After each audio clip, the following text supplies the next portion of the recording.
Bernard McDonagh, known as the foal. I made a WhatsApp the other day in Knock, telling the whole country the whole truth. Swore to not shrine like that. Right. So when I got home from Ireland, I landed early hours this morning. Gopper's Tom's wife Bridget and her son Pat had 2 WhatsApps met. Right? My sister Mary's name was mentioned in one about 14 years ago at Lottamerson when Benny Hill was dead. That was wrong. That's one thing was wrong. Me and my sister Mary had everything made up since that.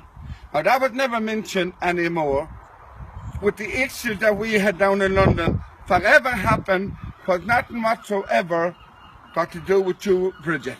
Right, now I must tell you, right, you just said in Knock today was in Knock that I told lies and I took the Bible in Knock. I didn't take a Bible in Knock because there was no one there with me for to take a Bible. The other third party hadn't been there. But I did say on the day in Knock, I gave you my telephone number, which I have for the last 17 or 18 years, and I put it in the phone that had waited around Knock.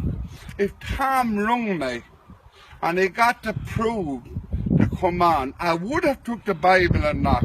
And I had a couple of small young lads with me, and I put them under the priest that I didn't say anything about your son Tom, the Lord of mercy on him, and all the dead. Now, where you're totally wrong, Bridget and Pat, I must tell you, right? On the night your son Tom happened on the night, right? I didn't get any phone call on that night. And I swear to my mother there, look, right? I didn't get any phone call. I never left my phone on at night. Shoulders, sheriff, loaded them, knows that. I never left my phone at night. But in the morning, when I turned on my phone, I had the same number for the last 17 or 18 years, right? I never changed the number. It's the same number the whole time. The man that rung me in the morning was my brother Michael. And he said to me, did you hear what happened to the gold fella last night? So I know, he said he was struck with a hatchet in the head. The Lord of mercy and all the dead. Right? So I never heard it. Now, Bridget, you said in the WhatsApp that you met that I said the word when your son Tom was fighting on his bed on the night. Somebody phoned me that night and I was supposed to say the word that you were saying. I got that phone call, he was supposed to fighting for his life, and the next one I'd get you said that I'd hear that he'd been dead. Right? Now that's all wrong. You should know yourself. Was it that night that the mercy your son Tom died? Or was it in the morning? Because Miss Brother Sheriff has to tell you the truth. He cannot tell you a lie, right? It was in the morning that he phoned me. Now, he also told me about Tom, about the bang of the hatchet, and he also mentioned Short. That Short said that you joined up to such and such. And I told him that I didn't. Well, he said, it's all gone around, he said that you did. So I tell Short that I didn't. There was a number dropped off in Castlebar that I never made no contact, and that I may be killed like my brother Only, and I swear to my poor mother in heaven and that I never rung Pockets for the number, right? Pockets is my other brother. He knows that if I made any contact of the number or not, and he has to tell the truth, right? Did I ring him or not for the number? I didn't ring him for the number. Now, you're saying the person, Bridget, that rung you that night, this is giving you bother, right?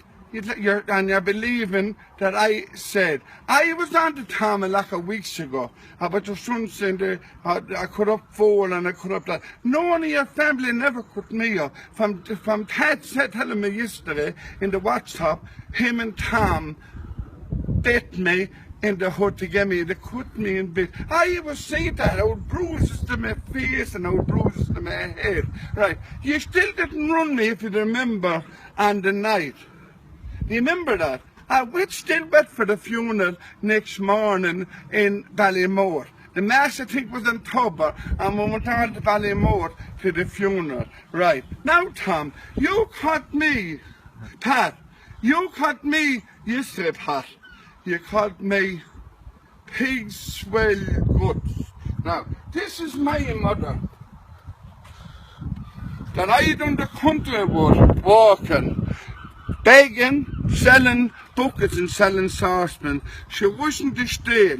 Like us today, she was very good and honest. She wasn't a steal. Now, you called me a load of names yesterday. That's nothing wonder to ye. Cause she did tell you a few years ago on a phone call to one of your uncles about all the names you was be calling her when she was only about 15 years of age, and all the scandal that you was to be giving her. Right, and get my father to bear hug over it.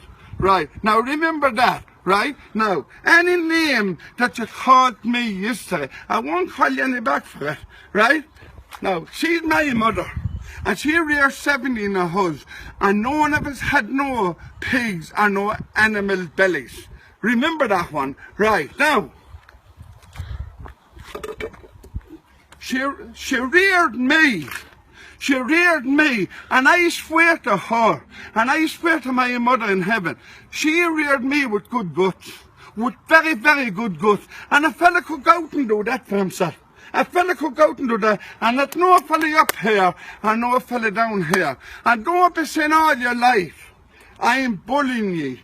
I was with the Joe Joyce, Paddy Joyce, boxing ye, and in cabin, and all over the country. And not only ye that are boxed, not only ye, I boxed different people and better people than ye, and bet them. I swear to my poor mother in heaven, I wasn't a fool for no one. And I told you that in Knock, and I swear to my mother there, and then I told you in Knock, I told you the truth. And my best opinion to you, Bridget, whoever told you, if there's any number in my family about the phone call that I got, as you said, and I said it, I got the first phone call, and the next one I'd get, that I'm here, your son Tab dead. That's a load of crap and a load of lies. Bring that person to me. Bring that person, and if he's afraid of me, tell him ring up young Joe Joyce, or ring up Anna McGindley, or Big Patrick McGindley, and they won't be afraid to go on with them men, and I'll go with them and I'll prove it. And I'll let one of my children under the priest's knees that I never said that word. And I swear to my mother in that, and I swear to in heaven that I never, ever, ever said anything like that about you. And I swear to my poor mother in heaven. And I did tell Tom that, going back like a week ago, I was talking in the phone to him, and I never said that. And I won't call you Pat, and I'm not worried. I won't call you out your name, and you say you die beside shoulders. Fair play to ye, fair play to ye. And remember, if you're saying you bet me and you cut me up in Tubber, and I still went for the funeral, and I wasn't afraid of ye. If that was ye in Castlebar, you'd be trying to get out of Castlebar, and you'd be going up one-way system, and you wouldn't know where you'd be going to get out of town. You wouldn't get out quick enough. And all you're doing, and I'm telling you the truth, and I swear to my mother in heaven, all you're doing is getting your own family, Scrappers Tom's family, in trouble. In trouble. And Scrappers Michael in Tubber. What names you're talking about Bridget up Benny Hill. Now, the much I was supposed to say in London to my sister Mary. Right. And I'm wondering, my sister Mary didn't get back onto you, and Honeybee talking about him in cabin, and any other people that you're talking about. What names did you call Scrappers Michael's poor children that's in the graveyard in Ballymore? Just think of yourself. I didn't do that. I didn't do that. So when you were talking about my brother-in-law, I talk about your brother-in-law. If you remember yesterday, you were talking about Benny Hill. Me and Benny Hill was like that. And if anybody wants for any forgiveness, you said, not me. Not me. The people is baiting ye. They're not baiting me. Thanks be the hands of Almighty God from that. And up Ballyhonus any time, where I was born and where I'm going to be buried. Up Mayo and up Ballyhonus. I love Ballyhonus. I'm not a Castlebar man. I'm a proper Ballyhonus man. And I was born where I was born in Ballyhonus. You can see my headstone up that way. And that's where I'm going to be buried. And I'll have a good funeral as well when I die. Whenever it be. It is 100 year and it is the money I'm not worried about. And good luck to you now. And I have nothing else to say to you. And I won't call you any name. I'll leave you the way you are. Right, good luck.